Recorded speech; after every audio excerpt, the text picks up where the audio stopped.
Alright, kids, are you ready to hear a story?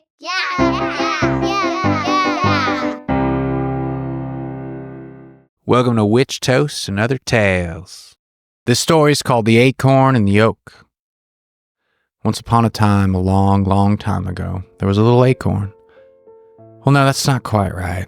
There's a little flower bud on an oak tree. You see, there's this moment where on an oak tree, the bud goes from being a flower to being an acorn. It's a pivotal moment in the life of the acorn, in the life of an oak tree, if it ends up becoming one. And for this particular flower bud, it was at that exact moment that a total solar eclipse reached its zenith. And at that moment, it was as if the sun and the moon both looked only and exactly at that tiny little flower bud, that tiny little acorn, just as it was born. Maybe even it was them looking at it that made it happen. You know, not all buds become acorns, and not all baby acorns become big acorns.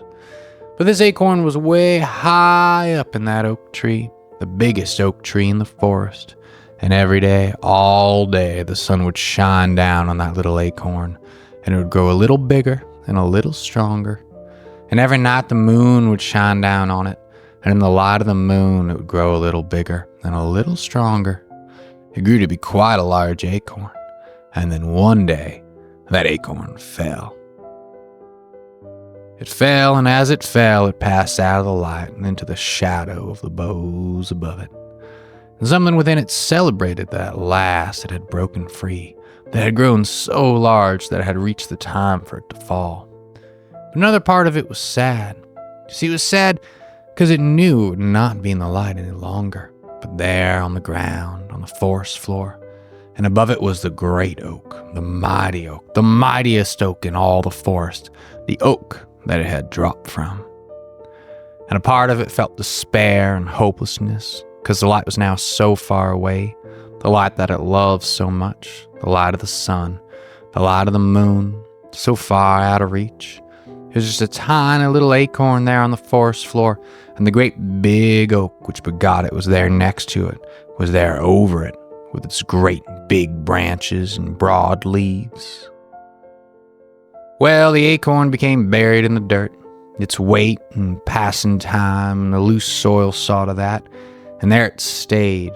For 3 whole years it stayed there, buried in the darkness. It slept and it dreamed dreams of light.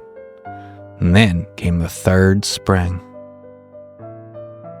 One day the sun passed overhead in just such a particular way, and the leaves of the great oak shifted in just such a particular way that a beam of light shone down right on top of the soil where that little acorn was, and it warmed it just enough, and the acorn sprouted.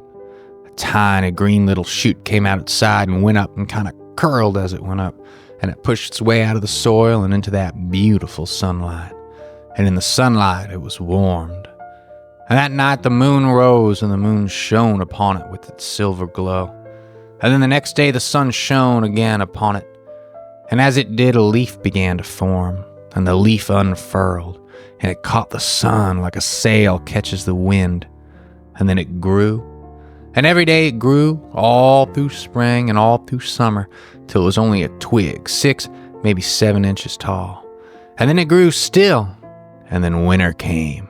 And winter was harsh.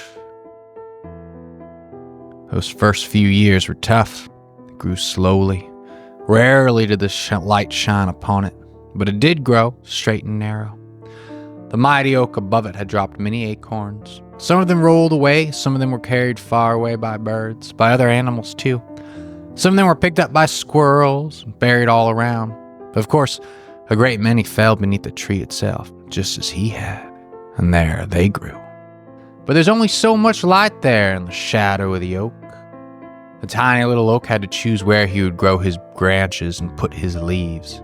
Sometimes that meant blocking the light of his brothers and sisters.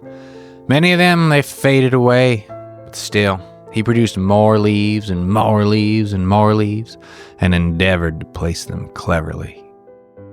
He grew and grew and grew, But still he looked up, and that mighty oak was above him.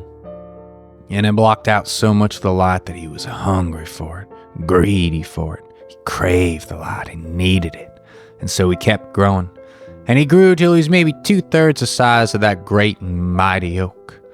And then there came a winter, and a spring that followed. And there was something very strange, very surprising to him about that mighty oak. Each spring of each year before had been bigger than the last. It had made more leaves, and it had made more acorns, and it had grown. But this year there was a change. It produced fewer leaves, there were fewer acorns, and over the next few years, it began to fade. And now the little acorn, who was now a tree, and not a small one either, he felt a certain sadness. His whole life he had loved the light, and ever since he'd fallen had sought it.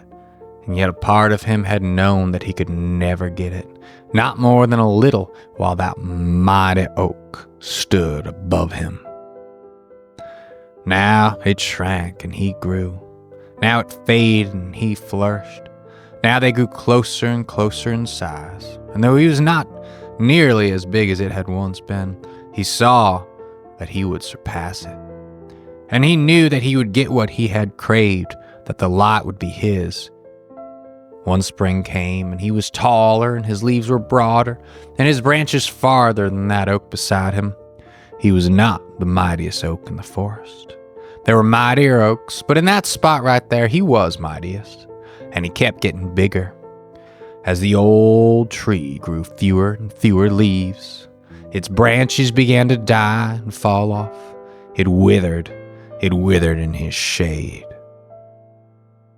One day he looked around and realized he was now the biggest tree in the forest. He was king. And on that same day, the old tree fell.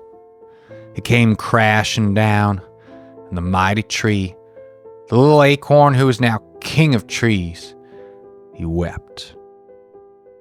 He wept for the tree he had so looked up to, the tree which had begotten him, who had lifted him into the light, the tree in whose shade he had fallen and fought. He wept for himself because he knew that now he was that tree, and he looked down at the shoots below him, and he knew that one day one of them would replace him. And then he wept a third time because he knew that the one that did replace him, it too would fade away someday, and he chafed that it was so. And then the Lord of Oaks, having thrice wept, wept no more, but wondered, must it be so? And that's the end for now. Thanks for watching. Make sure you like and subscribe.